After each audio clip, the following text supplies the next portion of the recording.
ఎన్కౌంటర్లో చనిపోయింది ముగ్గురు పాకిస్తాన్ పౌరులే అని చెప్పి ఆర్మీ అధికారులు ఇప్పటికే నిర్ధారించారు. ఐఎస్ఐ సహకారంతో ఉగ్రవాదులు కశ్మీర్లో మరో నరమేధానికి కూడా కుట్ర చేయటం ఇప్పుడు మాత్రం సంచలనం రేపుతోంది. కుప్వారా ఎన్కౌంటర్ తర్వాత అమర్నాథ్ యాత్రకు మాత్రం మరింత భద్రతా ఏర్పాట్లు కల్పిస్తున్నారు అధికారులు. ముఖ్యంగా అమర్నాథ్ యాత్రికుల్ని టార్గెట్గా చేసుకుని వీళ్ళు, ఎందుకంటే ఎలాగైనా వాళ్ళు డివైన్ పీపుల్ కదా, వాళ్ళు భక్తులు కదా, అక్కడ చాలామంది క్రౌడ్ వస్తూ ఉంటారు, చాలామంది జనాలు వస్తూ ఉంటారు. సో కాబట్టి అక్కడ పెను విధ్వంసం సృష్టించవచ్చు అనేటటువంటి ఒక దురుద్దేశంతో మళ్ళీ పాక్ ప్రేరేపిత ఉగ్రవాదులు అని చెప్పి ఇప్పటికే మన ఆర్మీ అధికారులు అయితే కన్ఫర్మ్ చేసేశారు. వాళ్ళ ముగ్గురిని కూడా మట్టుపెట్టడం జరిగింది. వారు జైషే అహ్మద్కు చెందిన వారిగా కూడా గుర్తించడం జరిగిందని చెప్పి ఆర్మీ అధికారులు ప్రస్తుతానికైతే వెల్లడిస్తున్నారు. ఇంకో ఇక్కడ మనం చూస్తున్నాం, భారీగా భద్రతా ఏర్పాట్లు అయితే చేస్తున్నారు. ముఖ్యంగా అమర్నాథ్ యాత్రికులు ఎవరైతే ఉన్నారో వాళ్ళని టార్గెట్గా చేసేసుకుని ఉగ్ర కుట్రకు ఆ పాక్ కుక్కలు పన్నాగం పన్నాయి. కాబట్టి వారి బారి నుంచి మన అమర్నాథ్ యాత్రికులను రక్షించడానికి మన ఆర్మీ అయితే సమాయత్తం అయింది. ఆల్రెడీ భద్రతా ఏర్పాట్లను మరింతగా పెంచింది. దానికి సంబంధించిన దృశ్యాలు మనం ఇక్కడ చాలా క్లియర్గా చూస్తూ ఉన్నాం. మరింత సైన్యాన్ని మోహరిస్తోంది.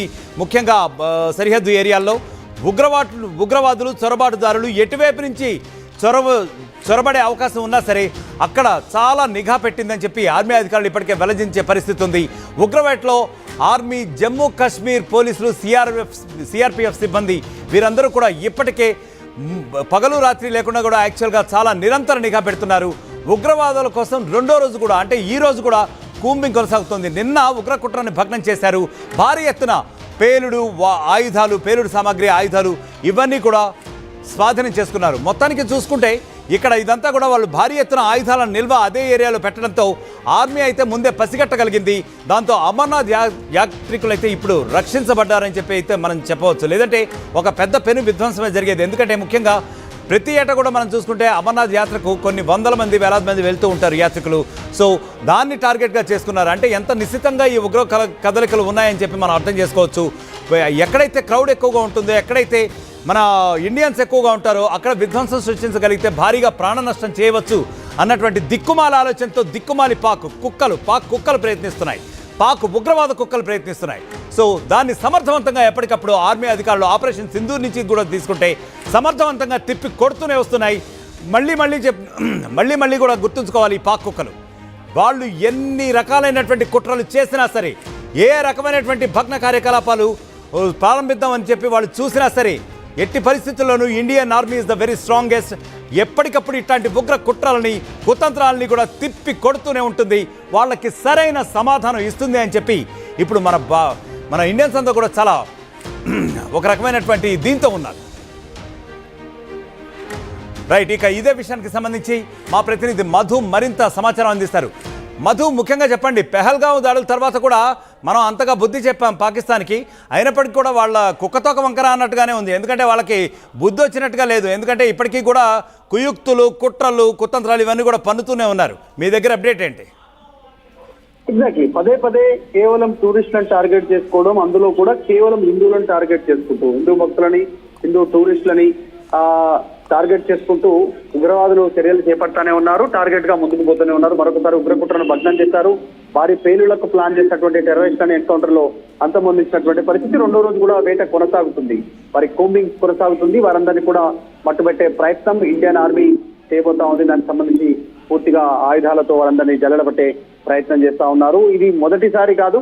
మనం గతంలో చూసాం, అమర్నాథ్ యాత్ర పైన, సోమనాథ్ సంబంధించినటువంటి దేవాలయాల పైన కానీ, తర్వాత పహల్గాం ఉగ్రదాడికి సంబంధించినటువంటి అంశం కానీ, తర్వాత బాంబేలో ఉన్నటువంటి తాజ్ హోటల్ పైన మొత్తం హోటల్ ని ఆధీనంలోకి తీసుకునే ప్రయత్నంలో భాగంగా అక్కడ అటాక్ చేసినటువంటి ప్రయత్నం, పార్లమెంట్ పైన దాడి చేసే ప్రయత్నం, తర్వాత సాధారణ ప్రజల్ని, గుంపుగా ఉన్నటువంటి ప్రదేశాలని టార్గెట్ చేసుకుంటూ ప్రయత్నం, వారు అక్కడ బాంబులతో విధ్వంసం సృష్టించే ప్రయత్నం చేయడం, ఇలా ప్రతిసారి ఏదో ఒక రూపంలో పాకిస్తాన్ ఉగ్రమూలాలు ఉన్నటువంటి పాకిస్తాన్ లో ఉగ్ర శిక్షణ తీసుకుంటున్నటువంటి జైషే మహమ్మద్ సంబంధించినటువంటి వాళ్ళు కానీ, లష్కరే తోయిబా, మొత్తం వీళ్ళంతా కూడా పదే టార్గెట్ చేస్తూ ముందుకు పోయే ప్రయత్నం చేస్తా ఉన్నారు. మొత్తానికి కాశ్మీర్ లో విశ్వాస్ చాత్రు ఏరియాలో ఎన్కౌంటర్ చోటు చేసుకోవడంతో ఈ ఉగ్ర కుట్ర భగ్నమైంది.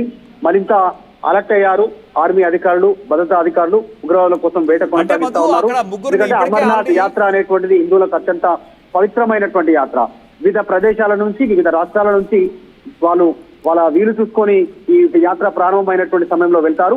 సో దాన్ని మళ్ళీ ఒకసారి టార్గెట్ చేసుకోవడం పైన ఆ ఉగ్ర కుట్రని భారత ఆర్మీ జవాన్లు దాన్ని భగ్నం చేసినటువంటి సిచ్యువేషన్ కనిపిస్తోంది. మరింత వేట కొనసాగుతుంది. ఉగ్రవాదుల కోసం జల్లెడ పడతా ఉన్నారు ఇండియన్ ఆర్మీ. అంటే మధు, ముఖ్యంగా ఇక్కడ చూసుకుంటే ముగ్గురు జైషే మహమ్మద్ తీవ్రవాదులు ఎవరైతే ఉన్నారో వారందరూ కూడా పాకిస్తానీ పౌరులే అని చెప్పి గుర్తించారట మన ఆర్మీ అధికారులు. సో అసలు బేసిక్గా దీన్ని ఎట్లా చూడాలి? యాక్చువల్గా ఇంకా కొనసాగించబోతుందా? మరిన్ని కుట్రలు కూడా బయటపడబోతున్నాయా? మన ఆర్మీ వాళ్ళ కుట్రలు కుతంత్రాలు మరిన్ని ఛేదించబోతోందా?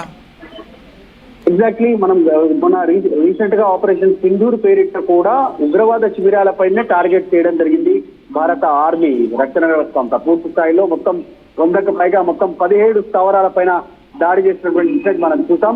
ఇప్పుడు కూడా అక్కడ నుంచి వచ్చినటువంటి వాళ్ళే అక్కడ శిక్షణ పొంది అక్కడ నుంచి ఆయుధాలతో అక్రమంగా భారత్ లోకి ప్రవేశించి ఇలాంటి యాత్రల పైన టార్గెట్ చేసుకుంటూ విధ్వంసం సృష్టించేటువంటి ఒక కుట్రతో ముందుకు వస్తా ఉన్నారు ఈ ఉగ్రముఖులు. సో మొత్తానికి భగ్నమైంది.